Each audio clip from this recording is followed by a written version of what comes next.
Good evening. We begin the news at 6 with Idaho Congress Mike Simpson. You might know he spent much of his time in Washington working on protections for the state's lands and wildlife. And now a new proposal from Simpson to breach 4 dams along the lower Snake River may be his biggest undertaking yet. He says not closing those dams would mean, quote, condemning Idaho salmon into extinction.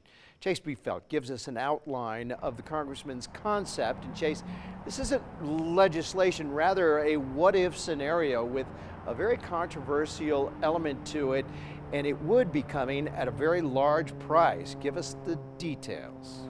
Mark, that price is $33.5 billion. That's what the plan entails. And the main goal of this plan, Simpson says, is to restore the lower Snake River and preserve those salmon populations within it. Now, it's a plan, but it's not one without pushback. Simpson calls the plan the Northwest in transition. The most immediate action in it includes removing the 4 dams in the lower Snake River. Those include the lower Granite Dam, the Little Goose Dam, the lower Monumental Dam, and the Ice Harbor Dam. The proposed removal of these dams comes with its fair share of both approval and pushback from community members, local organizations, and commercial businesses.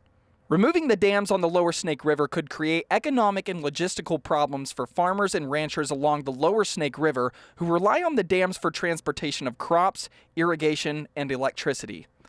On the other hand, there are many conservation organizations in full support of Simpson's proposal, like Idaho Rivers United. The science itself has shown that that's the most essential criterion for recovering salmon and steelhead back to Idaho and the Snake River and salmon basins. Some of Simpson's proposal allocates $16 billion to replace the 4 dams in the lower Snake River with other clean energy sources friendlier to migrating salmon. Simpson proposes renewable to battery energy, pump, and hydrogen storage as possible alternatives, among others. The plan also allocates $4.6 billion to improve water quality and $1.85 billion to help industries along the river who would be impacted by the loss of the dams. Instead of giving a prescriptive measure, that it allows each individual stakeholder and sector to provide their own pathway moving forward. That $1.85 billion would go to businesses like the Port of Lewiston, the furthest inland seaport on the West Coast. The general manager at the Port of Lewiston claims there is not enough evidence to support the dams are killing off salmon. He says Congressman Simpson's proposal to end salmon litigation by breaching the 4 lower Snake River dams does little to restore abundant fish runs.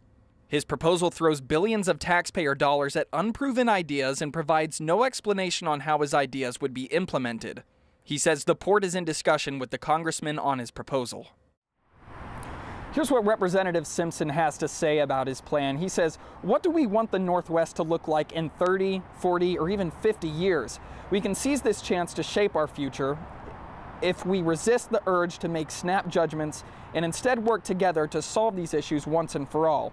We owe it to future generations to try. Mark.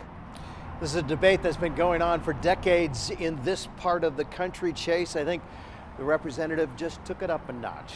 We'll continue to follow it. Chase Biefeld reporting live for us tonight. Chase, thanks.